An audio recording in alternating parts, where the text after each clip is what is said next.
Chapter 46, How to Make Land, 1. Today, we will turn this place into fertile land. Ribbit. Ribbit. Lloyd began his speech. Just then, a frog in the swamp croaked aloud in response. But not a single one of the 120 civil engineers gathered in the area smiled. Was it because Sir Javier and Bayan stood beside Lloyd with a grim look on their faces? It might be for some. But for most of them, that wasn't the case. I wonder what I'll go through in this construction. The ondel, or the heated flooring system. The paved road. The coal mine. And for some, the Siok bingo. Afterward, the storage expansion and dorms for the orc miners to live. They were once ordinary soldiers in an ordinary fiefdom, but not anymore. They were transformed into a group of elite civil engineers who had been trained through numerous construction projects. As such, their past experiences told them how crucial this speech was. After all, Master Lloyd believes this part of the process is very important. This speech was usually given right before the construction. It was straight to the point with no flowery words. There wasn't any unnecessary pep talk or empty flattery. Lloyd's speech was only packed with words the soldiers needed to hear. All right, precautions first. We are working in swamps. So, don't move around alone at your whim. Just imagine. Bad luck hits you, and you get your feet stuck in the swamp. What do you think would happen after that? This place has zero visibility. Look around. Lots of reeds stand all around us. You'll become a piece of dry beef jerky scorched under the sun. If you don't want that to happen to you, move in groups of 2. Understood? Yes? Good. Next precaution. It's hot and super humid here because we're in a wetland. What do we do now? Take a break every hour. Correct. And what's another thing? We must drink water with salt every break. Very good. I'll have the salt water ready right here, so you can drink that. Don't stash plain water behind my back and gulp it all down just because you're thirsty. You're going to get dizzy and collapse. Excuse me, but what if I find the salt water too bland? One of the soldiers asked as he raised his hand, all awkward and clumsy. The number of civil engineers had doubled recently, and he appeared to be one of the new recruits. Lloyd flashed a gentle, kind smile as he looked at the newbie. You still have to drink it, obviously. Even if I feel like vomiting. Yes. You can choose not to drink and collapse. But your daily wage for that day will be deducted from your bonus. I will drink it, young master. The recruit agreed immediately.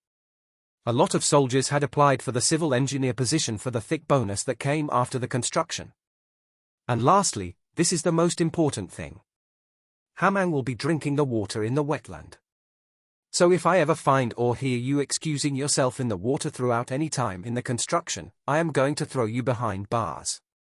Relieve yourself in the makeshift bathrooms. Am I clear? Yes, Master Lloyd. All right, then, let's get started. Hamang? Hamang. Lloyd brought Hamang out of his embrace. This caused the soldiers' eyes to widen in surprise.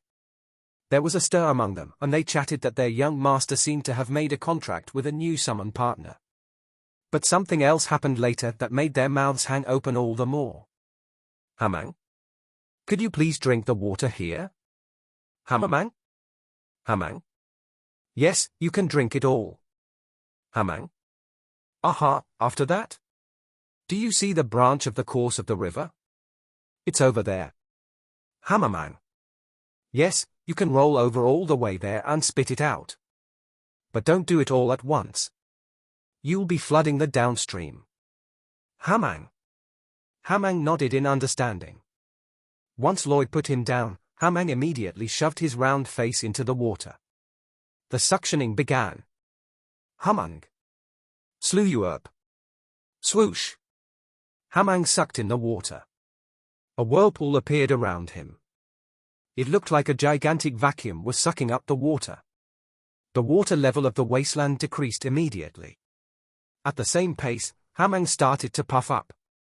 He continued to grow 30 feet, 60 feet, and even 150 feet tall. Whoa!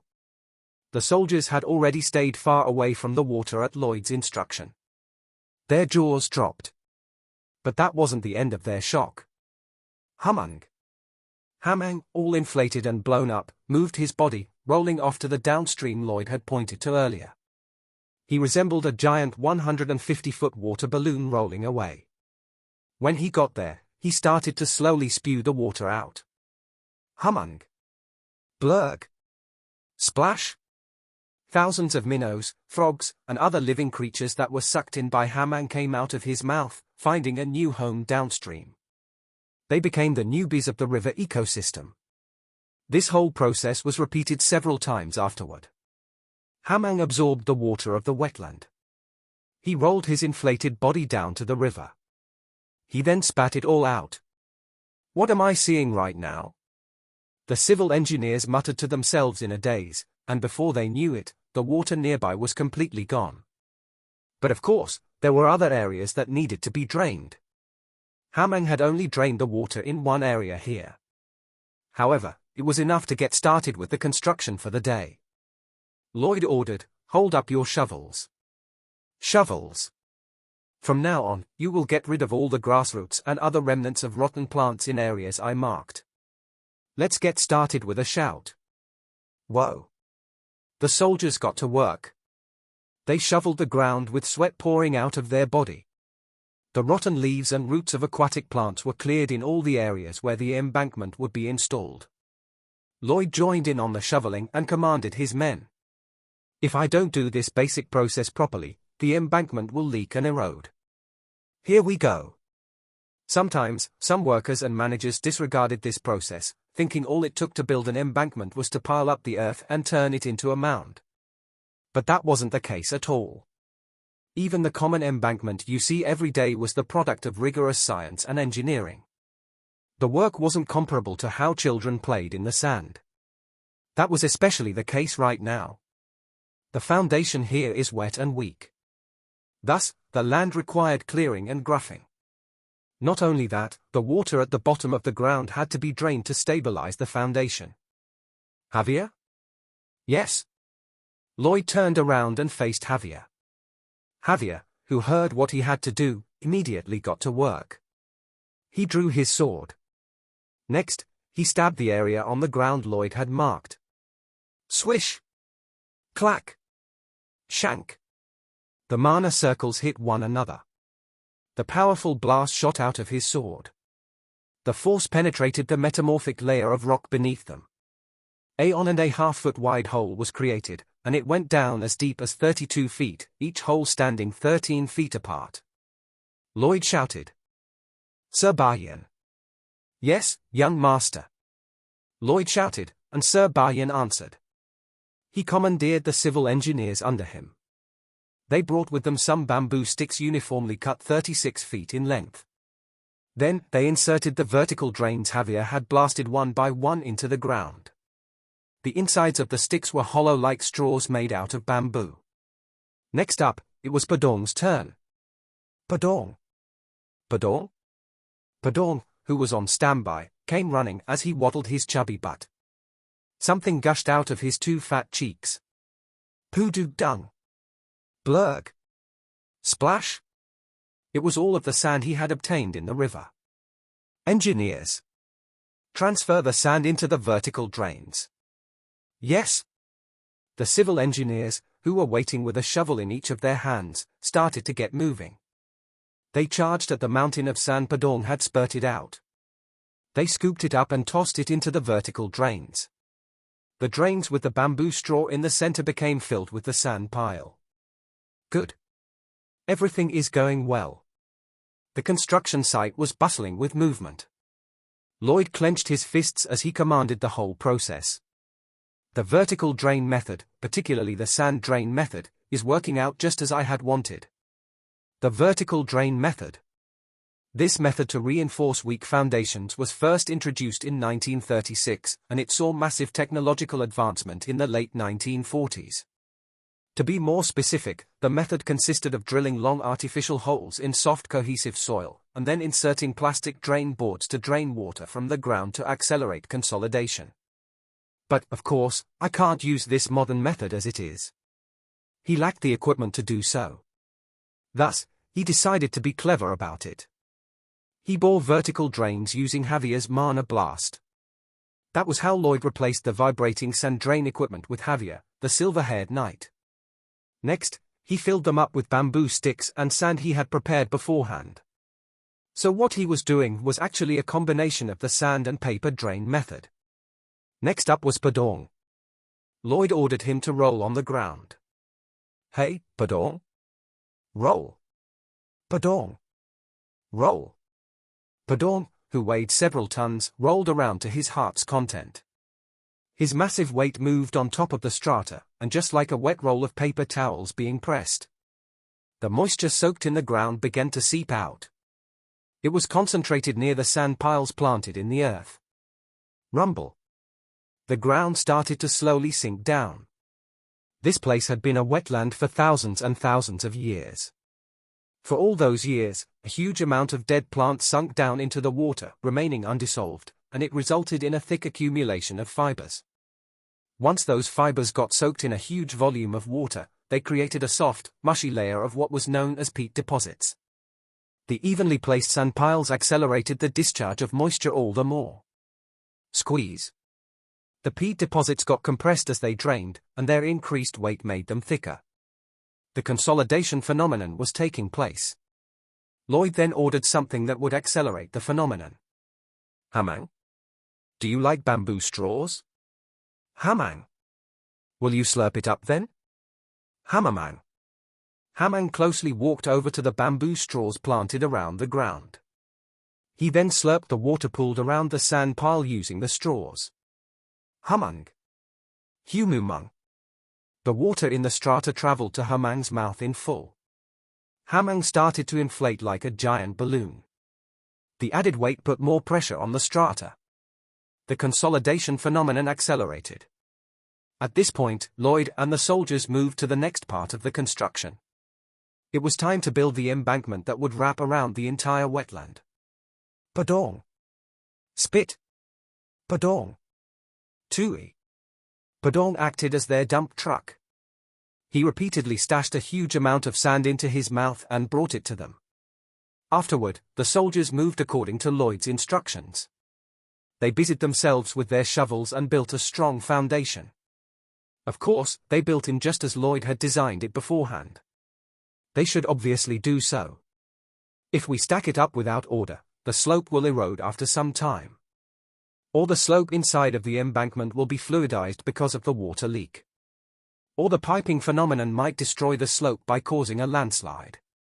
All of these disasters would destroy the embankment. And once it was crushed, the river would overflow and flood the reclaimed land, dooming it to become a murky swamp again. In short, a meticulous design was imperative to prevent such awful situations that would prompt everyone's happiness index to take a nosedive. The slopes of the embankment were created and smoothened as much as possible. Its height was set to its maximum, taking into account the ground that would sink due to consolidation. That naturally created a difference in the height of the front slope, which would block any incoming river water, and the rear slope which would be installed on the side of the reclaimed land. And the sides that would hold the pressure in the rear slope incline were constructed as firmly as possible. Of course, Lloyd didn't forget to press both slopes. The job was entrusted to Padong, who wholeheartedly rolled around the slopes. Po-do-dong. Po-do-do-dong. Roll. Padong perfectly embodied the role of a bulldozer or roller. Afterward, Lloyd deployed his men to densely plant the grass in a single row. The roots of the grass firmly grasped the earth in the soil. This would prevent the earth from sliding down easily. And to finish everything off, Lloyd told everyone to carefully dig outside waterways to ensure that any rainwater would be drained through them. After 10 days of hard work, finally, one section was finished. Whoa! We did it! Wiping his sweat off, Lloyd looked around himself. The murky swamps that were filled with all sorts of water plants no longer existed. The only thing Lloyd could see around him was dry land and firm embankments. This was it. He had finished reclaiming and building embankments in one area of the wetland. However, Lloyd couldn't stop there. There was still more land to be reclaimed. Keep moving. Once we are done, I'm going to shower you with money. Encouraged by Lloyd, the engineers moved to the next section. The Merritt's wetland wasn't composed of a single swamp. This vast wetland was instead composed of dozens of irregular swamps that spread all over the place. Therefore, Lloyd decided to go about the construction tackling one section, or a swamp, at a time. This geographical feature allowed him to reclaim and construct modules. Plus, the timing was perfect as it was the dry summer season. It hardly rained. The sun was out all day. So no weather could be any more perfect than this one for the reclamation project. Thanks to that, the construction saw more momentum. Be careful of heat strokes. Make sure to take breaks. Give me a shout, and let's get to work on the third section. Go. Lloyd and Javier. The Summon partners and engineers. Everyone became one for the construction. The process of digging, drinking, spitting, scooping, filling, piling, and pressuring became second nature to them. They became skilled at their jobs. At first, the reclamation and construction of one section took 10 days. However, with time, that period became shorter and shorter. From 10 days, it was down to 9. From 9 to 8. From 8 to 6. Just like that, 3 months passed. The embankments got connected to be longer in length as days progressed, and everyone's arms thickened with muscles. With each drop of sweat on their faces, the murky and humid swamps became drier. Originally, the Marteais wetland was abandoned land. It was filled with muddy swamps. Nameless creatures inhabited this place. Erecting a building or doing farm work was impossible. The land was useless. It was good for nothing. Just like that, the Merritt's wetland was treated as if it was non-existent for many generations. That had been the case ever since humans began to reside in this land. For tens and thousands of years, the fate of this land was unchanged. Everyone thought that it'd be the same in the future. It had been abandoned, and it would remain so. Just like how the sun rose in the east to go down the west, it was obviously the case. But all that changed now. Master Lloyd changed it. The people in the fiefdom. The Baron and the Baroness. People hurried to watch the marvelous scene unfold before their eyes. The useless, good-for-nothing wetland was transforming into a vast stretch of rice paddies and fields. What's more, this transformation wasn't taking decades for it to be done. It was happening just within 3 months. And the very person who was making the impossible possible was currently with them. It could be we're experiencing a miracle that no one in history witnessed or thought was possible before. And just like that, the people's impression of Lloyd was changing once again. Their feelings moved beyond simple courtesy into a sort of respect. Ding dong. Everyone in the Frontiera Barony is deeply impressed by the magic-like miracle you have performed. They greatly respect and praise you. For that achievement, you have been awarded a large amount of bonus RP.